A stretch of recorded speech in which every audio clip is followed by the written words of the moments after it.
The following presentation is controversial and may be offensive to some audiences. Viewer discretion is advised. Hi, my name is Josh, and this is a fish. And in just a few minutes, I'm going to show you how this fish will help you get laid. And it'll do it without teaching you cheesy pickup lines that don't work, without letting you spend a dime on dinners and drinks, and without anyone ever noticing you're using his techniques on them.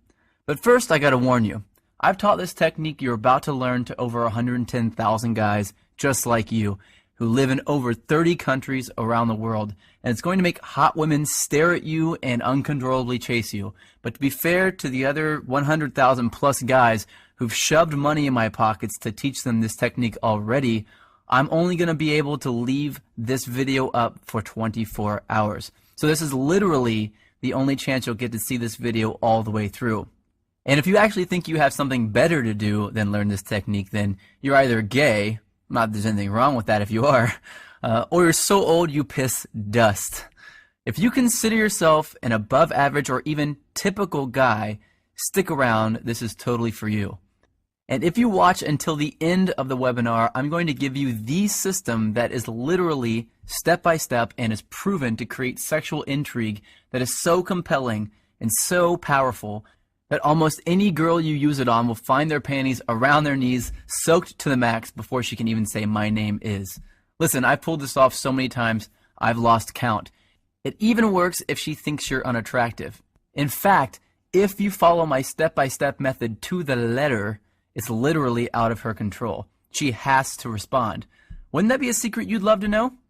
Well, this is a fact. All women go through the same exact process every time they decide to sleep with a guy. And trust me, you've never seen anything like this before, so make sure you watch this video to the very end. But first, I'm going to tell you a sex story. Yeah, I know most guys would tell you all about their different media appearances they've done, and all the books they've authored, blah, blah. And yeah, I could bore you with that crap. I have a credentialed resume that would make the biggest player you know run home to his mama. But listen, if you're smart, you don't give a damn about that. And I bet you don't. You probably just want the juice, the secret sauce, and I'm going to get to that in just a few seconds, right after my sex story. Deal? Cool. So how did this skinny little loser looking dude go from 0 to sleeping with up to 15 new hotties a month? Did I get rich? Did I memorize line after lame ass line? Did I put on pheromone cologne? Hell no. The truth is pretty brutal. I was an absolute leper with women until I discovered this system. If you looked up whipped in the dictionary, it'd say, see Josh Pellisier. In fact, if I hadn't hit complete rock bottom, I'd probably still be terrible to this day. You see, several years ago, I was living with my complete ice queen of an ex-girlfriend in North Carolina. She was hot, young, and she knew it. You know, a total Barbie who always gets what she wants. And I thought she was amazing in bed. Now that I've been with a few hundred more women, I wouldn't even rate her a 5. Listen, back then, the old Josh did anything she wanted. She wanted to move to North Carolina. I said, okay, let's go. She wanted to keep in touch with her ex-boyfriend. I told her, it's okay, I understand. She wanted me to pay for the apartment. I didn't want to look like a deadbeat, so I said, I'll work 2 jobs, no problem. I just wanted to make her happy. But one brutally hot day, I come home from a 14-hour shift at the coffee shop I worked at to find her freaking out. She told me that her dad was making a surprise visit, and she never told him that she was dating anyone, and definitely not that she was living with someone. And the worst part, he was showing up that night. So she told me to get all my stuff and leave the house for a couple of days so he wouldn't find out that I lived there with her. And, like the little boy that I was, I left. I got all my stuff, packed it into my little crappy black Honda Accord, and drove out not having any idea where I'd go. I didn't have any friends in town, and I was way too proud to ask some random person if I could stay with them, so I drove around until I found a vacant house that was for sale, and I parked behind it hoping no one would notice me sleeping in my car.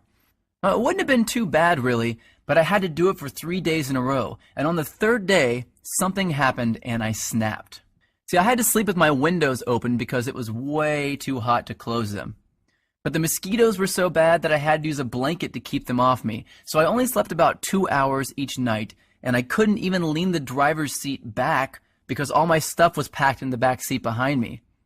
So I had to sleep sitting up in the driver's seat, covered in a blanket, in the sweltering heat, behind a vacant house, like a hobo. And then it happened. I was half asleep and I hear, "Freeze, put your hands where I can see them." I freak out, of course.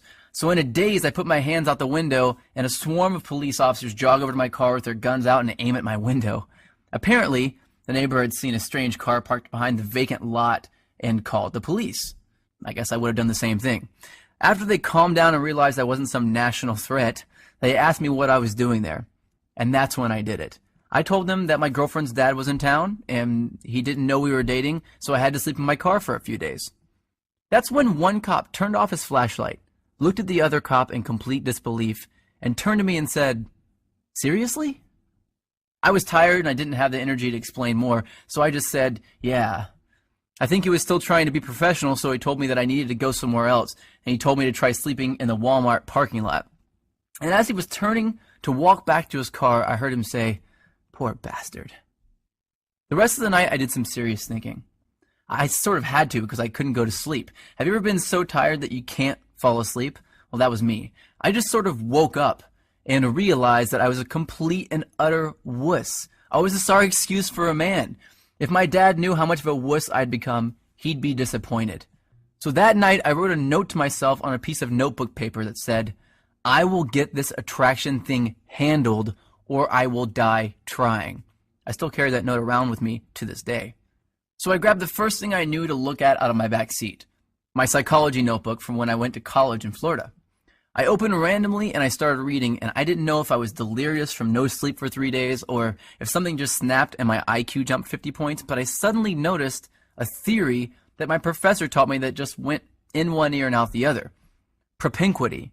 It's a $10 word, which is probably why I never remembered it in the first place. So I read all my notes on this propinquity thing, and I thought, well, screw it. What the hell do I have to lose? I'll try it out tomorrow. So the next morning, after rinsing off with paper towels in the bathroom at a place called Panera Bread, seriously, I went into work and I started using it on the customers. The first time I used it, nothing. The second time, nothing again. But the third time, she smiled, asked me my name, and said she'd like to hang out after I got off work.